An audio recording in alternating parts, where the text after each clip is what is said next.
हे आहे लोकशाही न्यूज 24, जिथे आवाज दाबला जात नाही, अन्यायाविरुद्ध वाचा फोडणारे. चासनळी ग्रामपंचायतीच्या मध्यस्थीने अण्णाभाऊ साठे यांच्या जागेचा वाद मिटला, उपोषण स्थगित. कोपरगाव. चासनळी येथे लोकशाहीर अण्णाभाऊ साठे यांच्या जागेवरून निर्माण झालेल्या वादाच्या पार्श्वभूमीवर सामाजिक संघटना, आंबेडकरी चळवळीचे पदाधिकारी तसेच समाज बांधवांच्या वतीने सुरू करण्यात आलेल्या अन्नत्याग उपोषण अखेर स्थगित करण्यात आले.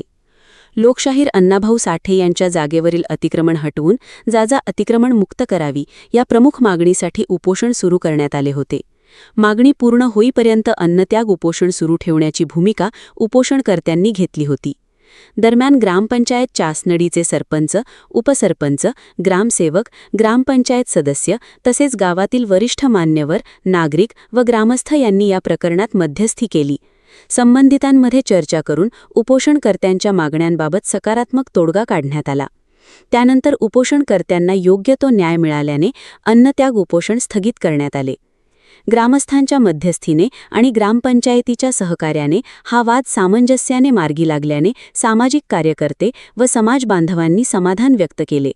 या संपूर्ण प्रकरणाबाबत उपोषणकर्त्यांची प्रत्यक्ष मुलाखत आणि त्यांनी मांडलेली भूमिका लवकरच पाहायला मिळणार आहे.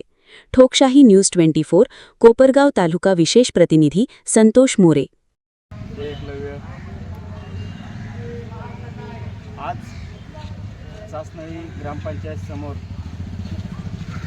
लोकशाहीर अण्णाभाऊ साठे यांच्या जागेचा जो 1.5-2 महिन्यापासून जागेचा प्रश्न जो वाद चालू होता, त्या वादावर आज पूर्णविराम झालेला आहे. समाज बांधवांनी हसी खेळीत समोरचे ज्यांचं अतिक्रमण होतं ते आमचे मित्र प्रकाश कांबळे यांनी मनाचा मोठेपणा दाखवून समाज बांधवांना एक आपल्या बापासाठी जागा द्यायला ते तत्परतेने तयार झाले आणि त्यांनी हा सर्व त्यांच्या याच्याखाली पूर्ण उपोषणाला स्थगिती मिळाली. यातून मला समाज बांधवांना एकच सांगायचं आहे, प्रकाश कांबळे हे आपलेच आहे.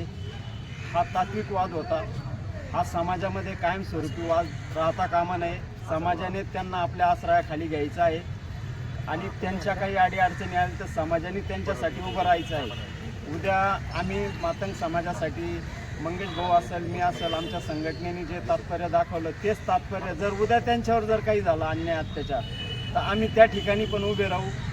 आणि का असं नाही का अन्याय करणारा कुणी असो त्याच्याशी आम्हाला घेणं नाही, परंतु समाज हा एक ठिकाणी राहिला पाहिजे हेच आमचं वैशिष्ट्य आहे. त्यामुळे आम्ही एक सामंजस्य भावनेतून आजचा जो उपोषणाला स्थगिती मिळाली, ग्रामपंचायत चासनळी तसेच गावातील प्रतिष्ठित नागरिक ग्रामस्थ यांचे मी मनापासून आभार मानतो आणि येथेच थांबतो.